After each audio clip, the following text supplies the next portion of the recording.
ज्ञानयज्ञसूत्रमिन्दुशेखरं कृपाकरं नारदादियोगिवृन्दवन्दितं दिगम्बरं काशिकापुराधिनाथ कालभैरवं भजे।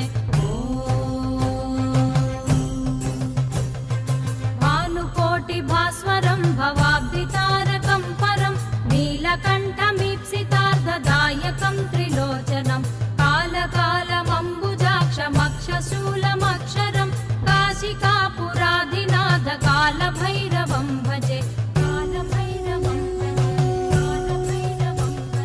शूलटङ्कपाशदण्डपाणिमादिकारणं श्यामकायमादिदेवमक्षरं निरामयं भीमविक्रमं प्रभुं विचित्रताण्डवप्रियं काशिकापुराधिनाथ कालभैरवं